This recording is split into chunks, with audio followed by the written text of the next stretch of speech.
Good evening, everyone. This is Short Brother, and today we are going to be discussing a very nice topic, which is RBGs or rated battlegrounds. First, I'm going to have a general discussion about the maps of the RBGs and the general compositions to win such maps, and general strategies that you can call them beginner's tips if you want to work up the 2K rating if you've never done arenas before or PvP in general. Let's start with the overview of the maps. You have Warsong Glutch, which is one of the most usual maps in the RPGs. It is a capture the flag map where you are 10v10 players. Generally in rated battleground, the map is always 10 alliance versus 10 horde. Differs than a normal battleground, and some strategies differ from that. In Warsong Glutch, your sole purpose is to snatch the flag from the enemy team and cap it in your base, of course, and prevent the enemy team from capping your flag in their base. It's very simple. Basically, what I like to do in this map, the general composition, would be a Mistweaver Monk, which can connect to our tank flag carrier instantly because of his fast mobility. A Rastu Druid healer, which can help with the CC's 3-form AoE healing and has a lot of spot healing to do. And you can go with either a Discipline Priest or a Discipline Priest, Rastu Shaman, or a Holy Paladin. To be honest, I would prefer going with the Holy Paladin because of its utility, though a Holy Paladin is easily countered because it is considered a hard casting healing class, so that if a warrior, for example, or another DPS tries to focus him, he can keep interrupting him and preventing him from healing properly. But a Paladin has a nice utility bundle which would help, such as his Blessing of Protection, his own bubble to help, his Blessing of Sacrifice, and many other AoE blessings. He can deal immense healing and help keep the pressure out of the game. You can also take a Discipline Priest instead of a Holy Paladin, which would make you have an extra half DPS in your team, and the Discipline Priest's healing is not that to be laughed about. It has very decent healing. Rastu Shamans are also considered, especially that they have a very nice talent, which is when he casts his chain heal or his reigns, his AoE heals, he has a chance to dispel the fellow player if that ability critical strikes, which would help a lot because basically an overview of RBGs, when you are in a 10v10 battle, 3 healers, 6 DPS fighting each other in the battlefield, usually the people who win are not the people the most damage, but they are the people the most target focus and the most CC control. Basically, like if we are playing 3 healers 6 DPS against 3 healers 6 DPS, I can send all my 6 DPS to attack one healer, and that would burst him down really good. And what would help even more is sending my 6 DPS to attack this healer while CCing the other 2 healers. That way this healer will have no chance of surviving whatsoever, unless he was like a paladin or something else with an immunity bubble, which either way you would have wasted his immunity, and that way would have won the battle. So basically this is the general composition of healers. Of DPS, a rogue is mandatory in the team. Some people might take 2 rogues for the team, and that's a certain strategy I will discuss later on in the video.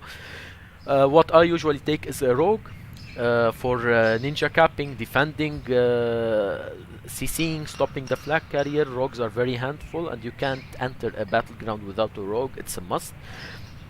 A Boomkin Druid. Boomkins have the potential of going stealth for ninja capping. They have the crowd control, they're cyclones, and they are a very nice caster AoE class. Boomkins usually top the meters. Another thing, you can go with a Hunter. A Hunter is a nice defensive class. With a Hunter defending the base, then there is no possibility for a rogue to ninja cap it. Because what ninja capping is actually, a rogue comes and saps the enemy player, and he tries to cap the flag. The sap lasts for 6 to 7 seconds, and capping the flag would take exactly that much time, so he can cap it in that time, thus forcing the enemy player to use his medallion. Rogues can then, after the enemy player uses the medallion, he can use his blind on the enemy player, which would blind him for 7 other seconds, and that way the rogue would be able to cap the flag without even fighting the enemy. That's why rogues are good, that's why hunters are good in the situation of defending, because they can use their pet to attack the enemy. Other people who are good for defending are frost mages. That's why I take frost mages on the team. They can use their ice block, and they can counter the CC of the rogue. They can't let him ninja cap. Moreover, so these are 4 DPS that I usually take. The other DPS are usually a warrior, and here in the current meta, a shadow priest is very useful.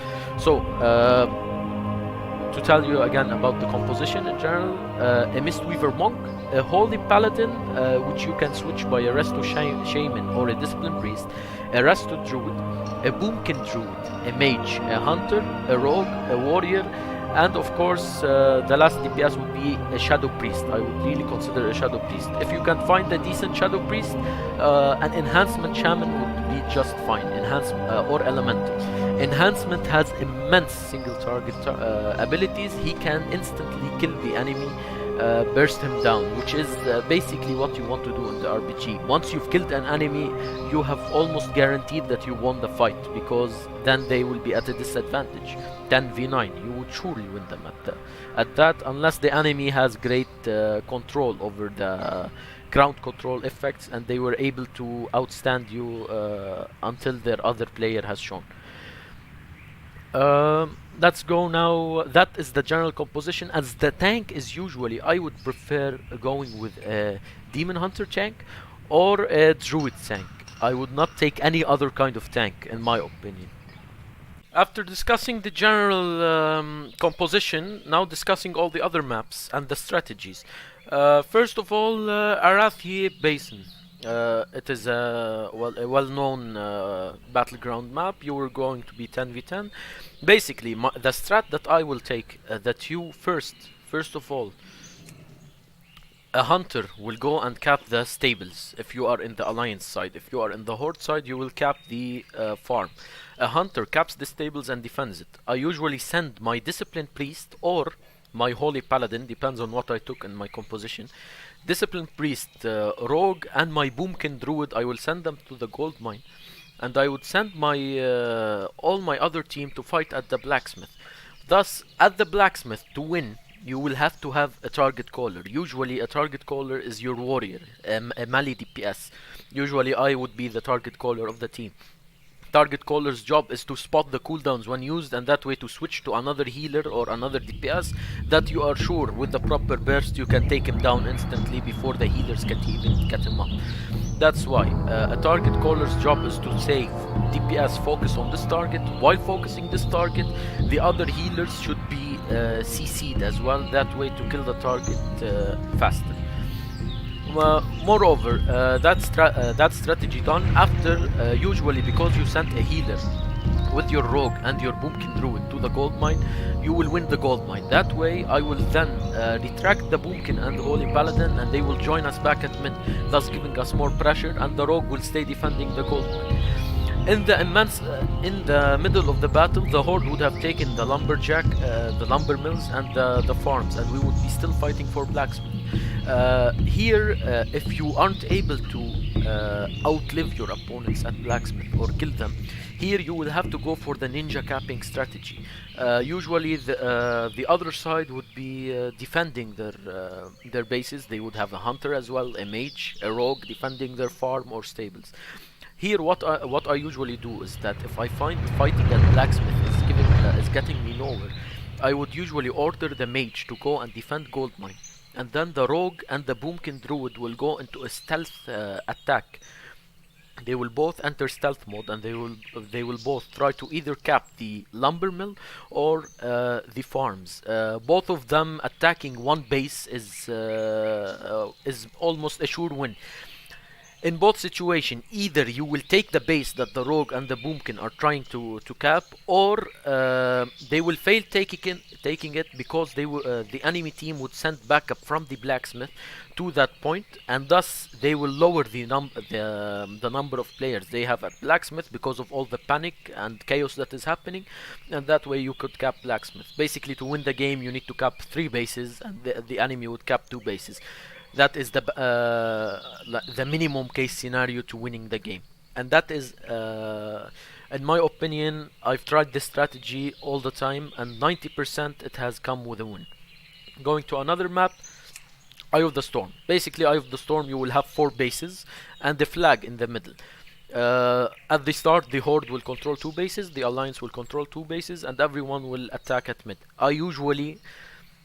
If you're on the Alliance side, I usually send my rogue to defend the mage tower, cap it and defend it, and I send my hunter or my mage. Usually I send my hunter because my mage is much better in team fights. I send my hunter to defend the Draenei ruins, cap it and defend it. And you will be fighting at the mid fight. Now here in Eye of the Storm, what I would really like having a priest more than a holy paladin.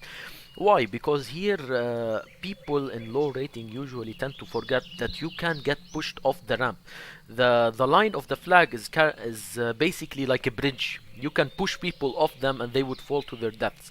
If such a thing happens, you will have a major advantage and you can cap the flag. Taking the flag and putting it in your base will give you 100 points. And you would already have 2 bases captured. If the fight at mid seems to be hard, you will have to go for the ninja capping strategy, which I usually do. It's either sending the boomkin alone, depending on who is defending the other bases. You send the boomkin alone, the boomkin just cyclones the enemy and takes it, or kills the enemy and takes it. Or you usually, I send the mage to defend the mage tower instead of the rogue, and the rogue and the boomkin will go into a stealth attack and take another base. That way, in the middle of all the confusion, the enemy team would try to go and take their base back, and that way they will limit the number of players at mid, and you would either take the flag or keep control of the base. A sure win strategy. It depends, however, on how much you play good on the mid fight on the flag. I always want you to remember that CCing the enemy healers and attacking the DPS and attacking the target that your target caller calls is one of the most important things to do. I would advise downloading an add-on which is called Mr. Targets. That add-on helps. Well, it helps when you target an enemy player. It helps to see how many of your friends are actually targeting him, so you can know who is targeting that enemy and who is not, so you can know who is messing up in the game. Going to another map, the Battle for Gilneas. The Gilneas map is actually a really simple map that has only 3 bases: the lighthouse, the waterworks, and the mines. Lighthouse for Alliance, the mines for the Horde. Waterworks is where the fights are going to begin. Basically, you are going to go rush all waterworks. Your hunter is going to defend the mines. Here, it depends. If you have the double rogue formation, you can keep the hunter defending the lighthouse and send double rogues to mines, and everyone else will fight at waterworks. Sending 2 rogues at the mines will almost surely let them cap the mines, and that way, in the mid of all the havoc, the enemy team will try to go and take back the mines, and you would take the waterworks. It's all a style of playing against what the enemy wants, making them panic, making them disperse, and not being a whole group at mid. Especially if your enemy team is much more powerful than you, then you will have to go for the ninja capping strategies. If not, you would have no problem in wiping the enemy team at the mid waterworks and capping it, and just staying between lighthouse and waterworks to defend, to play on the safe side. The last map that I'm going to be discussing today would be the Twin Peaks, which is the same as Warsong Gulch, a flag carrying map. Usually here, just take the flag, cap it before the enemy team does, and kill the enemy team flag carrier. Here, what I advise is take slowing classes such as the Frost Mage. Keep slowing their DPS and their healers. Don't let them connect on their flag carrier and try killing him as fast as possible. Here, CCing and killing each enemy one at a time is really important. That way you will lower the possibility of them to actually defend their flag carrier and you can instantly kill him. Remember, the longer the game takes time, the more stacks the flag carrier will get, thus he would take more and more damage over time. I hope you found this video of any way helpful. Our fates are intertwined. If you liked it, please like and subscribe. You would really be helping me out. I will be discussing the left out maps in my other video, part 2. Keep tuned and thank you.